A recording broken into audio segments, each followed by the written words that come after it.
O vídeo já vai começar, mas antes, não se esqueça de se inscrever e ativar as notificações.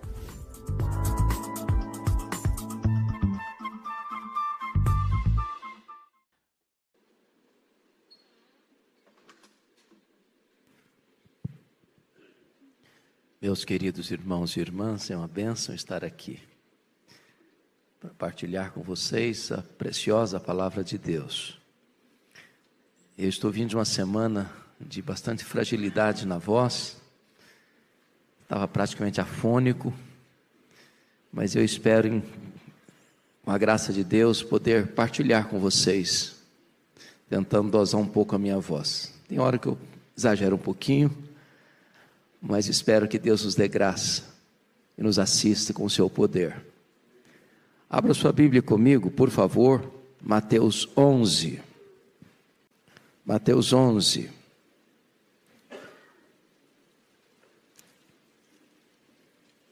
E leremos a partir do verso 25 até o versículo 30.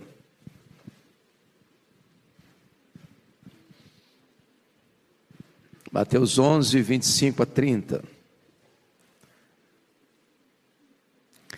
Por aquele tempo, exclamou Jesus: graças te dou, ó Pai, Senhor do céu e da terra, porque ocultaste estas coisas aos sábios e instruídos e as revelaste aos pequeninos. Sim, ó Pai, porque assim foi do teu agrado. Tudo me foi entregue por meu Pai. Ninguém conhece o Filho, senão o Pai.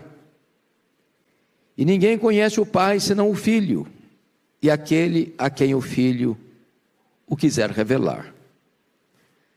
Vinde a mim todos os que estáis cansados e sobrecarregados, e eu vos aliviarei. Tomai sobre vós o meu jugo e aprendei de mim, porque sou manso e humilde de coração, e achareis descanso para a vossa alma, porque o meu jugo é suave e o meu fardo é leve. Amém. Meus amados, este convite de Jesus, que é o melhor convite do mundo, está posto num contexto de rejeição de Jesus. E eu queria aqui, a título de introdução, trazer duas situações onde fica muito claro a rejeição que Jesus estava enfrentando. A primeira situação está bem posta nos versos 16 e 19 desse capítulo, quando veio João Batista pregando arrependimento, e as pessoas reagiram a ele, dizendo: ele tem demônio. E João Batista não comia e não bebia. João Batista vivia uma vida no deserto, de forma tão frugal, sem convívio social. E muitos rejeitaram a pregação de João Batista, dizendo: ele tem demônio. E aí no verso de número 19, Jesus contrasta João Batista com ele, diz: veio o filho do homem, que come e bebe, que se relaciona, que não foge das festas, que está onde o povo está, que tem convivência social. E eis que chamaram Jesus de glutão, de beberrão, de bebedor de vinho, de amigo de publicanos e pecadores. Ou seja, o ser humano, quando ele quer rejeitar o evangelho, ele arranja uma desculpa. Ele sempre tem uma desculpa. Ele escuta dois pregadores diferentes, de dois estilos diferentes. Ele rejeita um e rejeita o outro, e encontra motivo para rejeitar um, e encontra motivo para rejeitar o outro, porque ele está predisposto a não querer mesmo, ele está com a porta fechada, deliberadamente ele não quer ouvir. A segunda situação está posta aí nos versos 20 a 24, e vocês vão perceber que Jesus está trazendo um ai às cidades de Corazim, às cidades de Betsaida. E depois no verso 23, ele está fazendo um ai, trazendo um ai à cidade de Cafarnaum. Cidades que viram Jesus, que ouviram Jesus, que presenciaram milagres de Jesus. Cidades que viram que o mundo inteiro não pôde ver. O próprio Deus encarnado, os milagres esplêndidos, os ensinos majestosos, os sinais do reino. E não obstante tanta evidência, tanta eloquência, tanta clareza, tanta sublimidade, os céus descendo à terra, a voz de Deus tão clara e eloquente, eles não creram. E Jesus está dizendo que aqueles que, apesar de ouvirem e apesar de verem as maravilhas divinas e rejeitarem essas maravilhas divinas, no dia do juízo, essas pessoas terão um rigor maior do que as cidades mais perversas da história, de Tiro, de Sidom, de Sodoma, de Gomorra. Ou seja, aqueles que viveram na perversão mais sombria, aqueles que viveram na devassidão mais aguda, aqueles que se renderam e se capitularam aos desejos mais perversos, terão menos rigor no dia do juízo, do que aqueles que conhecem a verdade, que ouviram a verdade, que viram os milagres, e apesar de todas essas evidências ainda rejeita a graça de Deus. É diante desse cenário, portanto, desse contexto de rejeição, que Jesus tem para nós 5 lições que eu quero partilhar com vocês à luz desse texto. A primeira lição é que o orgulho fecha a porta da graça, enquanto a humildade é a sua porta de entrada. Olha comigo os versos 25 e 26. Por aquele tempo exclamou Jesus: graças te dou, ó Pai, Senhor do céu e da terra, porque ocultaste estas coisas aos sábios e instruídos e as revelaste aos pequeninos. Sim, ó Pai, porque assim foi do teu agrado. O que Jesus está querendo dizer com isso? Bom, historicamente, sempre foi assim. As pessoas mais simples dão mais acolhida ao Evangelho do que as pessoas mais sofisticadas.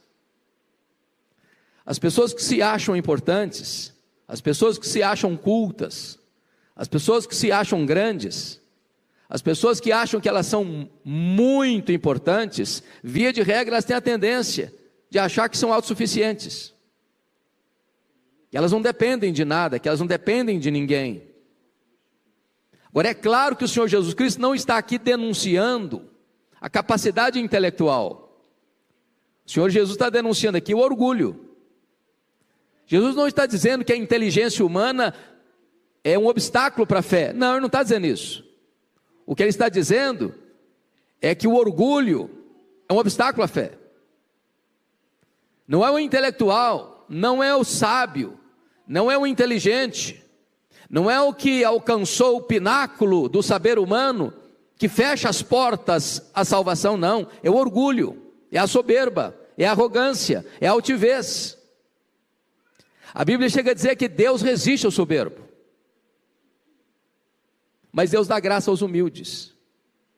E o Evangelho, irmãos, é tão maravilhoso que às vezes uma pessoa que alcança o ponto mais elevado, mais alto do saber humano, por exemplo, lê a Bíblia, não entende nada, não decifra nada, não compreende nada, e de repente uma pessoa que mal soletra, e vai lendo aos trancos e barrancos, tem os seus olhos abertos, e ele compreende as verdades eternas, e Jesus está dizendo aqui: graças te dou, ó Pai, porque ocultaste essas coisas aos sábios entendidos, em outras palavras, aos soberbos, aos arrogantes, aos altivos de coração, mas as revelaste aos pequeninos. Se a arrogância fecha a porta da graça, a humildade abre a porta do reino. É por isso que Jesus começa as bem-aventuranças assim: bem-aventurados os humildes de espírito, porque deles é o reino dos céus. A palavra de Deus vai nos dizer que Deus despede os que se acham grandes vazios, mas abastece e alimenta os que chegam carentes da sua graça. A segunda lição que esse texto nos ensina, meus amados irmãos, é que somente através de Jesus Cristo, os pecadores podem conhecer a Deus. Olha comigo o verso 27, por favor. Tudo me foi entregue por meu Pai. Ninguém conhece o Filho senão o Pai, e ninguém conhece o Pai senão o Filho, e aquele a quem o Filho o quiser revelar. Ou seja, Jesus está dizendo uma coisa aqui: Ele é o intérprete do Pai, Ele quem mostra o Pai, Ele quem revela o Pai, Ele quem dá compreensão de quem é o Pai. Você quer saber quem é o Pai? Você tem que ir a Jesus. Só Ele pode revelar o Pai para nós. Nenhum outro caminho, nenhuma outra forma. Não é uma ciência oculta, não é um ensinamento de um grande mestre, não é uma academia teológica, não é um livro místico que você vai ler e vai abrir o caminho, não é nenhuma experiência que você vai ter, não, é o Filho quem revela o Pai. E é curioso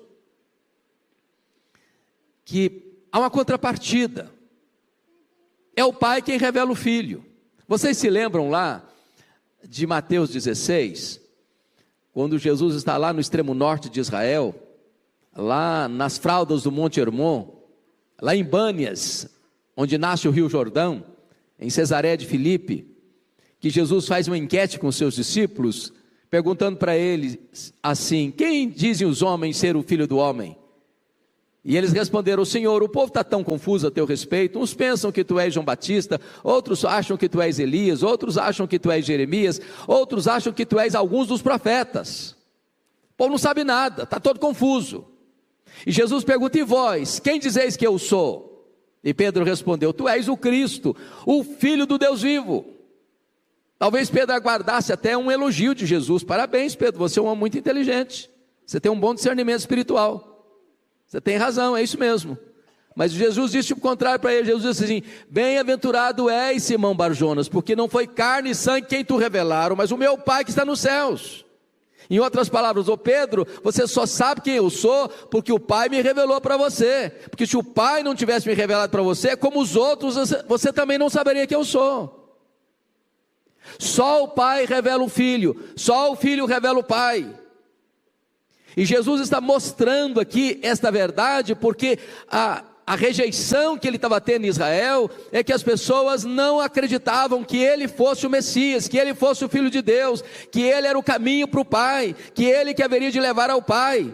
Estavam rejeitando a Jesus, e quem rejeita Jesus não tem o Pai, quem não tem o Filho não tem o Pai. Não há mínima chance de alguém ter comunhão com Deus a não ser por meio de Jesus. Não há mínima chance de alguém entrar à presença de Deus a não ser pelo caminho que é Jesus. Não tem nenhuma possibilidade de alguém entrar nos céus senão pela porta que é Jesus. Ele é o mediador, ele é a exata expressão do ser de Deus, ele é o revelador do Pai. Essa é a verdade que está posta nesse texto. Mas agora vem a terceira verdade, irmãos, desse texto das 5 lições. Jesus faz o mais glorioso de todos os convites. Confira comigo o verso 28, por favor.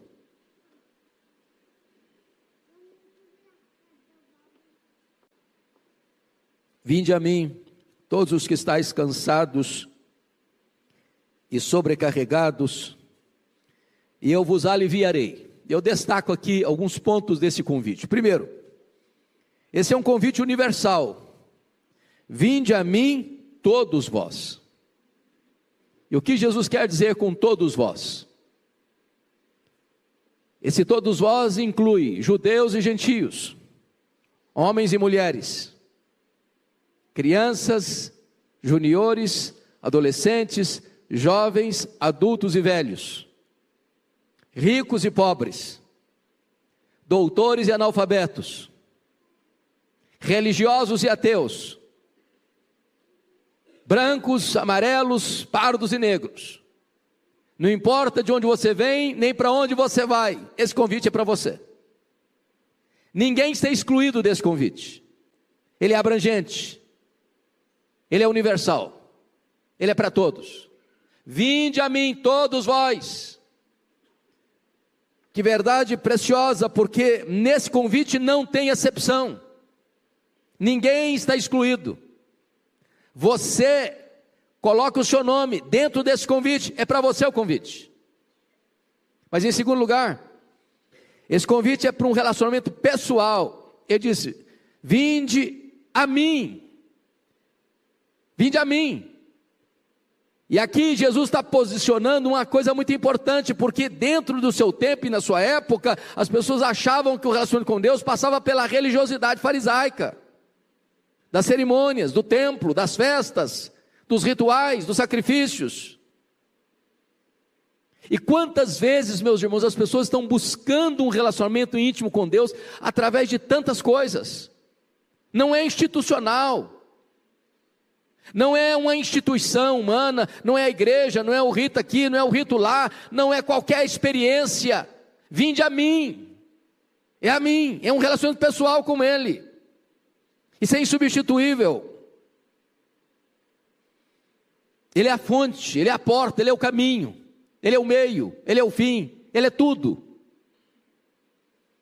E quantas vezes, amados irmãos, a nossa vida cristã vira uma relação institucional.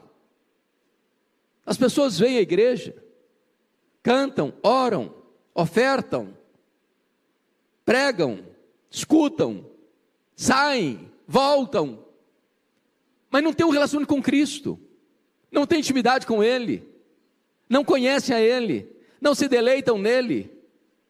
É apenas uma coisa estrutural, é apenas uma coisa organizacional, conjuntural, eclesiástica.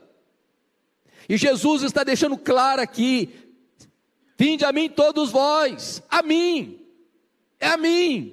é com Ele, é só Ele que tem essa fonte, é só Ele que dá descanso, é só Ele que tem paz, é só Ele que dá alegria, é só Ele quem perdoa pecados, é só Ele quem dá vida eterna, não há outra forma. Mas em terceiro lugar,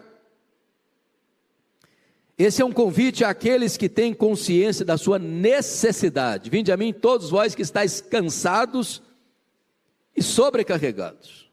O que Jesus está querendo dizer com isso?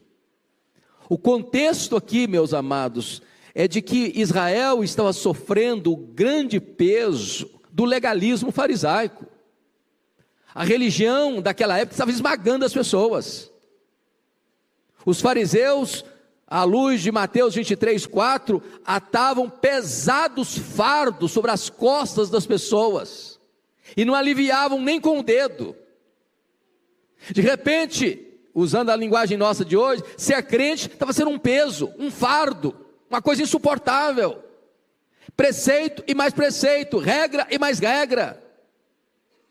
E de repente a vida cristã vira um uso e costume pesado. Não pode isso, não pode aquilo, não pode aquilo outro, não pode aquilo outro. De repente vida cristã se tornou uma coisa difícil, pesada, dolorosa, amarga, dificílima de viver. Tem muita gente cansada da religiosidade, do formalismo, do legalismo, das regras e mais regras. Quando o Senhor Jesus Cristo não veio para botar um peso nas suas costas, Ele não veio para trazer um peso para esmagar você, Ele veio para aliviar você, Ele veio para libertar você, Ele veio para perdoar você, Ele veio para salvar você, Ele veio para mudar a sua história.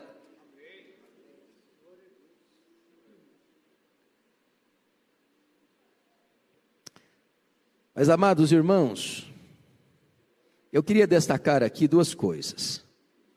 Primeiro, há pessoas cansadas que precisam de descanso. Agora pensem comigo uma coisa: o que cansa uma pessoa? Jesus não está falando daquele cansaço físico, do trabalho extenuado. Você sai de casa de manhã bem cedo, trabalha o dia todo, e ao final do dia você está exausto. Chega em casa, toma um banho, se alimenta e dorme, e refaz as energias. Não é esse cansaço que Jesus está falando. Jesus está falando de um cansaço muito mais complexo, de um cansaço emocional, de um cansaço moral, de um cansaço espiritual. Sabe o que cansa, irmãos? Não é trabalho. O que cansa a nossa alma é o pecado. O pecado cansa. O pecado traz desgaste. O pecado tira o seu sono. O pecado tira a sua paz. O pecado tira o seu sono tranquilo, sereno. O pecado é um chicote que atordoa você, que atormenta você, que não deixa você descansar, que não deixa você refrigerar sua alma. E Jesus está dizendo o seguinte: vinde a mim todos vós que estáis cansados, oprimidos, sobrecarregados.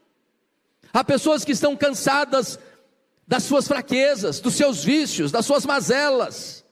Há pessoas que estão cansadas da insatisfação que esse mundo produz.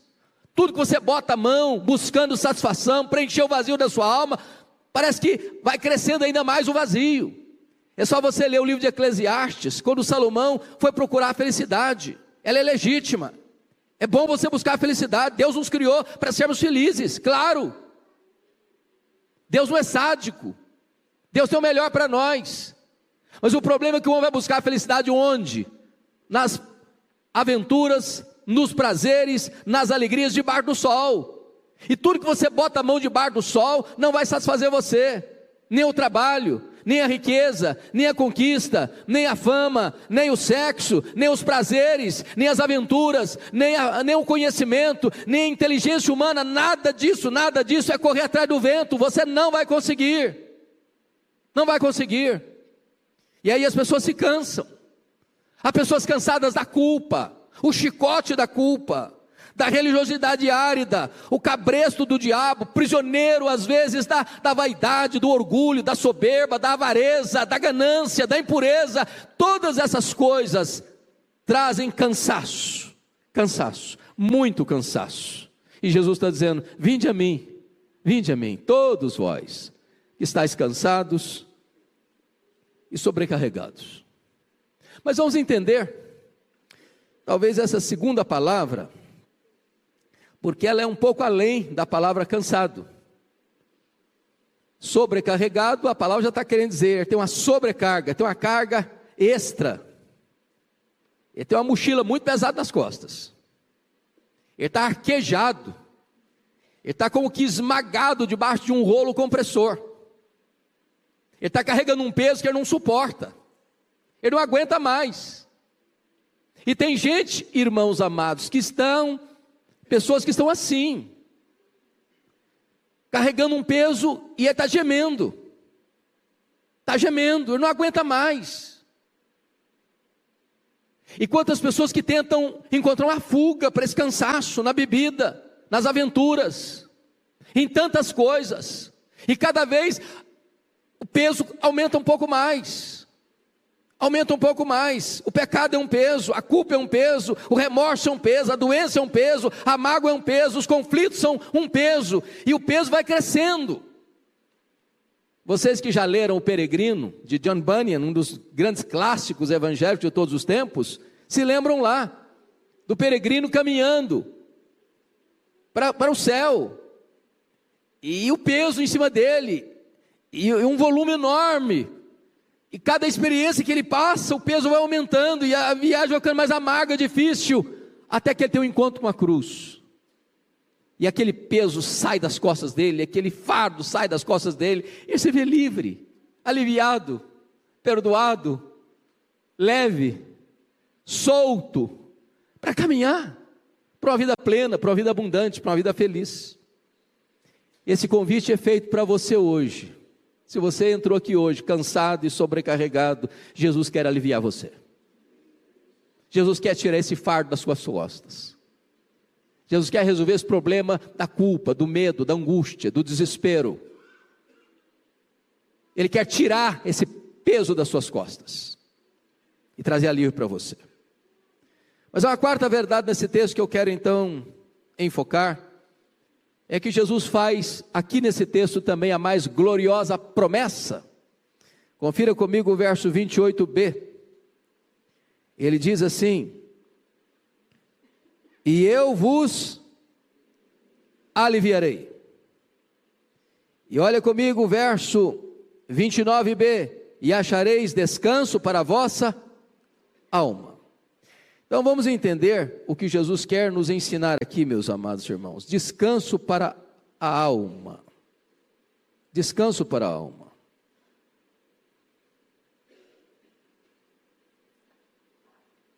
Quem está com a alma cansada aqui hoje? Alma cansada não resolve com uma noite de sono. Alma cansada não descansa com comprimidos para dormir, nem com Rivotril. Alma cansada não descansa com férias. Alma cansada não descansa com viagens para os lugares mais paradisíacos da terra. Para a alma cansada só tem um alívio. É a graça de Jesus. É o perdão de Jesus. É uma reconciliação com Jesus. É uma volta para Jesus. Talvez você entrou aqui hoje cansado, muito cansado.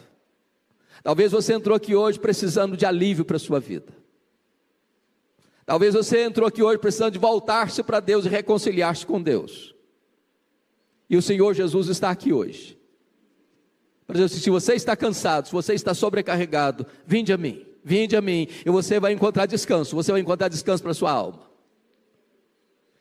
Se você colocar hoje a sua vida nas mãos de Jesus, quem sabe hoje você vai dormir, você vai ter paz, você vai ter sossego, você vai ter descanso, você vai ter alegria, você vai ter paz. Eu estava lendo certa feita a história dos 10 homens mais ricos do mundo, hospedados num hotel de luxo em Nova York, tratando dos seus negócios. E o autor que descreveu essa cena acompanhou a história daqueles 10 homens mais ricos do mundo, num hotel de luxo, cujas conversas nas horas mais informais eram suas iates, suas viagens, suas conquistas amorosas, suas posses, seus bens. 10 anos depois, todos os 10 estavam na ruína. 5 deles cometendo suicídio, 3 deles presos, 2 deles com doenças emocionais graves, completamente arruinados. Porque as coisas deste mundo não conseguem trazer alívio para a alma, não conseguem satisfazer o coração, não conseguem atender as demandas íntimas do coração. Mas o Senhor Jesus, Ele está aqui hoje para oferecer para você descanso. E descanso significa perdão. Descanso significa alívio do fardo do pecado e da culpa. Descanso significa você estar reconciliado com Deus e restaurado por Deus. Eu acho isso maravilhoso, porque Jesus não chega para esmagar a cana quebrada. O legalismo fariseu, quando alguém errava, arrebentava com a pessoa. Mas Jesus vem cheio de graça e de misericórdia. Ele é capaz de pegar as pessoas mais machucadas e feridas da vida para restaurá-las. Ele restaurou Pedro, não esmagou a cana quebrada. Ele restaurou pessoas que estavam completamente machucadas pela vida, como a mulher samaritana, como a mulher pega em adultério. Pegou um homem arruinado como Zaqueu e foi para a casa dele, para salvá-lo. Não importa o histórico de vida sua hoje, não importa a situação que você entrou aqui hoje, não importa como você está na sua casa agora, Jesus hoje quer aliviar você, perdoar você, restaurar a sua vida, dar uma nova chance para você recomeçar uma linda caminhada na presença dele. Mas a última verdade que esse texto nos ensina, a quinta e última lição, é que Jesus chama para a mais gloriosa parceria. Confira comigo aí os versos 29 e 30. Tomai sobre vós o meu jugo e aprendei de mim, porque sou manso e humilde de coração, E o verso 30 diz: porque o meu jugo é suave e o meu fardo é leve. Então, 3 coisas que eu quero destacar. Primeiro, é que Jesus nos chama para uma vida de propósito. Tomai sobre vós o meu jugo. Veja que Jesus não está chamando você para o ócio, Ele está chamando você para o trabalho. Mais uma prova de que o trabalho não cansa. O que cansa é o pecado. Aliás, tem muita gente que está cansada de descansar. Tem muita gente que está cansada de ficar só sentado no banco de igreja. Você quer encontrar um propósito para a vida? Comece a trabalhar. Encontre o seu ministério. Encontre uma área para você servir. Encontre na vida um propósito. Mas a ideia aqui, meus amados irmãos, de jugo é um instrumento de trabalho. E a ideia aqui é a mais simples. Jesus era um carpinteiro.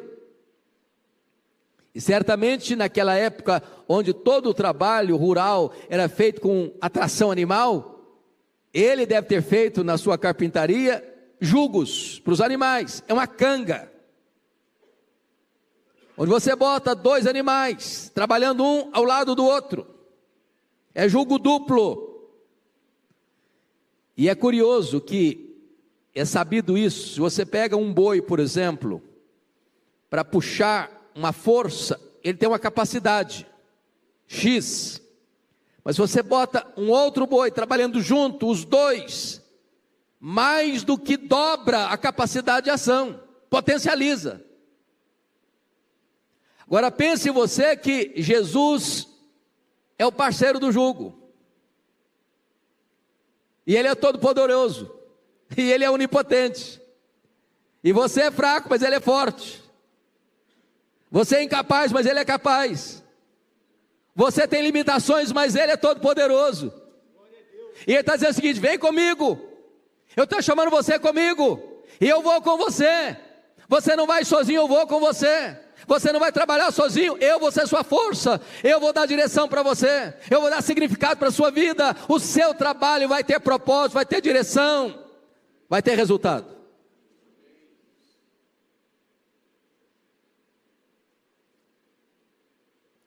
Mas notem mais, Jesus nos chama não só para o trabalho, Jesus nos chama também para o discipulado.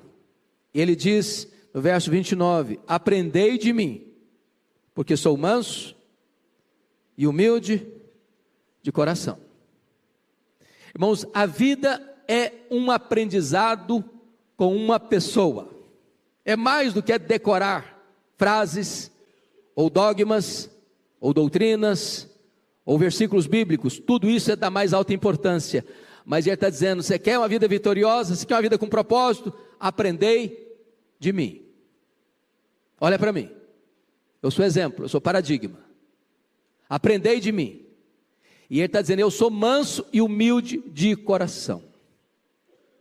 Qual era o problema que eu tinha denunciado lá atrás? Orgulho, soberba, que fecha a porta. No reino de Deus não tem espaço para vaidade nem para orgulho, irmãos. A pirâmide no reino de Deus está invertida. Quem quiser ser o maior vai ser o menor. Porque o cabeça da igreja, o dono da igreja, o redentor da igreja, o todo-poderoso Deus é manso e humilde de coração. Você quer conhecer um cristão? Pergunta se ele é manso e humilde de coração. Se ele não é manso e humilde de coração, ele não está imitando Jesus. Se ele não está imitando Jesus, ele não é um cristão, ele não é um discípulo. O cristão é manso e humilde de coração. E o que é ser manso? Ser manso não é ser frouxo, não é ser fraco. Ser manso não é ser capacho dos outros. Ser manso é ter o poder de reagir ou de agir, mas abrir mão. Ser manso é uma pessoa que tem todo o seu potencial sob controle. Essa palavra era usada inclusive para os animais adestrados. Você tem um animal que tem força brutal, mas se ele não for adestrado, adomado ou domado, ele pode usar essa força para o mal. Mas quando ele é manso, ele vai usar todo esse potencial para o bem. Você é um cristão, e você aprende com Jesus, e quando você aprende com Jesus, as suas ações são diferentes, as suas reações são diferentes, porque você está imitando Jesus. Você é manso e humilde de coração. Você não devolve, revide com revide, você não paga o mal com o mal, você é manso de coração. Você pode até vingar-se, mas você abre mão. Você pode até ter uma reação intempestiva e dura, mas você resolve ter uma reação doce e amável, porque você é manso e humilde de coração. Você não é altivo. A Bíblia diz que o Senhor Jesus, sendo Deus, não julgou como usurpação o ser igual a Deus, antes a si mesmo se esvaziou, assumindo a forma de servo, e humilhou-se até a morte e morte de cruz. Quando você se humilha, Deus exalta você. Pelo que o exaltou sobremaneira, Ele deu o nome que está acima de todo nome, para que o nome de Jesus se dobre todo o joelho, nos céus, na terra e debaixo da terra, e toda língua confesse que Jesus é Senhor, para a glória de Deus Pai. Mas finalmente, Jesus garante que a vida que Ele oferece é uma vida deleitosa, quando você pega o jugo dEle, e quando você imita a Ele. Porque no verso de número 29, parte B, está escrito: e achareis descanso para a vossa alma, porque o meu jugo é suave, e o meu fardo é leve. Essa ideia do suave aqui, do jugo suave, é do jugo adequado. É por isso que o carpinteiro tinha que tomar as medidas, e ir lá e experimentar no animal se não está machucando, não está esfolando o pescoço. Porque na medida que o animal faz força, a canga, o jugo força o corpo dele. Se não for adequado, machuca. O que Jesus está dizendo é o seguinte: o jugo dos fariseus era pesado, o legalismo era pesado. As pessoas viviam arquejadas, machucadas, esmagadas, humilhadas, feridas. Elas não davam conta, fardos e mais fardos. Eles diziam: se você vier comigo, se você pegar o meu jugo, se você aprender de mim, o meu jugo é suave, é adequado para você, não vai machucar, não vai esfolar o seu pescoço, vai ser suave, e você vai encontrar descanso para a sua alma, descanso para o seu coração. Meus irmãos, hoje temos crianças cansadas, tem adolescente cansado, tem jovens cansados, tem homens e mulheres cansados, tem uma população cansada, tem tanta gente completamente sobrecarregada, e não vão encontrar alívio nem nos remédios, não vão encontrar alívio nem nas viagens, não vão encontrar alívio nem nas aventuras, mas podem encontrar alívio nesta noite no Senhor Jesus Cristo. Ele está aqui, e Ele é poderoso para dar alívio e descanso para a sua alma. Qual vai ser a sua decisão?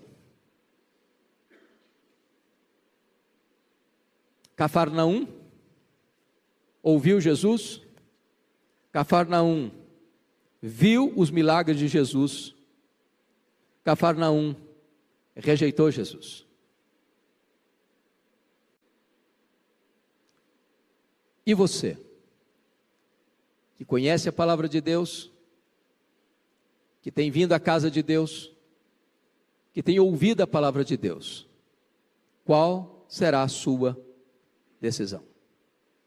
Feche os seus olhos por um momento, curva a sua fronte, eu quero orar com você.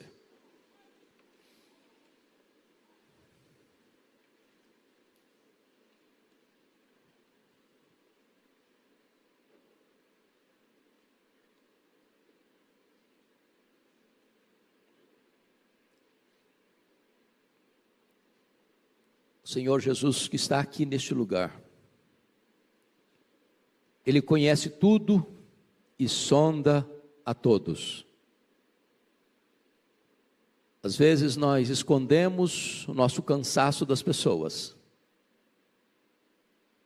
Às vezes estamos sobrecarregados, com bagagens extras,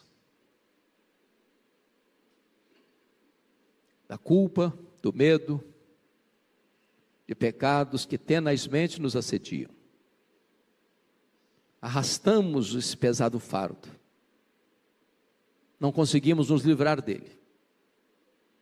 A religiosidade não é suficiente para tirar esse fardo.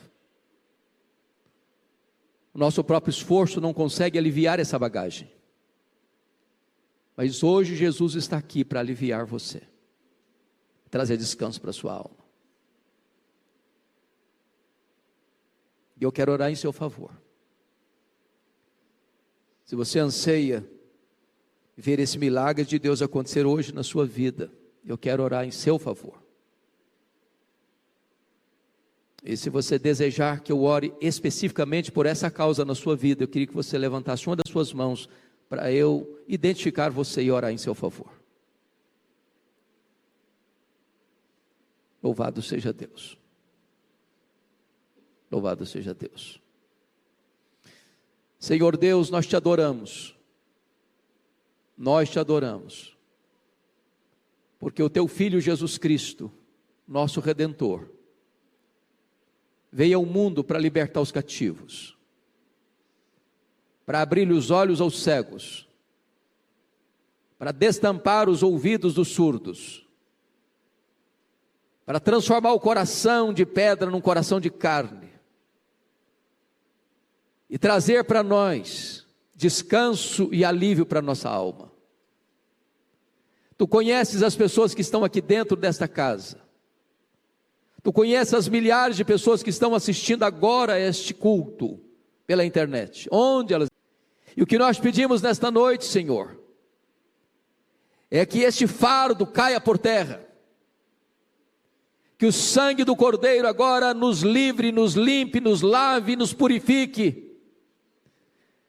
e purifique a nossa consciência de obras mortas. Que nesta noite, Deus, o teu povo saia daqui leve, sem este fardo pesado, sem esta sobrecarga. Que nesta noite, Senhor, a tua graça nos assista e nos liberte de todas as amarras que prenderam a nossa vida a este jugo pesado, para nós hoje buscarmos o jugo de Jesus, que é adequado, que é leve, que traz para nós propósito na vida, sentido para a vida e descanso para a alma. Abençoa o teu povo, renova o coração do teu povo, alegra a alma do teu povo. É a nossa súplica, é a nossa oração, em nome de Jesus, amém.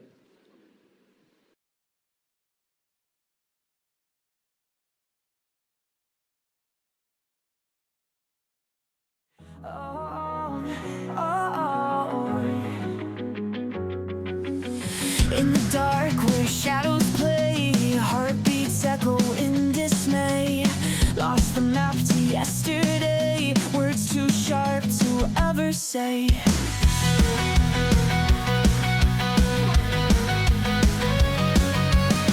Ripped jeans and broken dreams, skate parks and silent screams. Moonlight dances on our schemes, we fly so high on shattered wings. Tears fall like rain on a midnight show. We're bound by secrets only we know. Holding tight but letting go, this love is a reckless rodeo.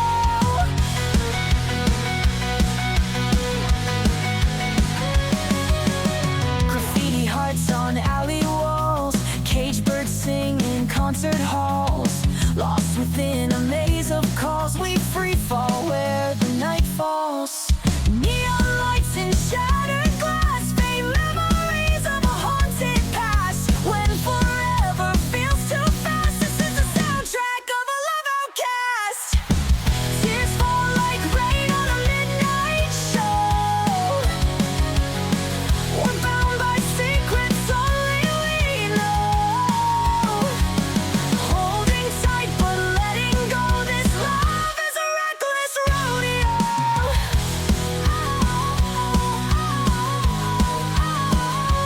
So we ride through the chaos, wild and free, chasing dreams that may never be. In the ashes of what we see, we're the fire, we're debris.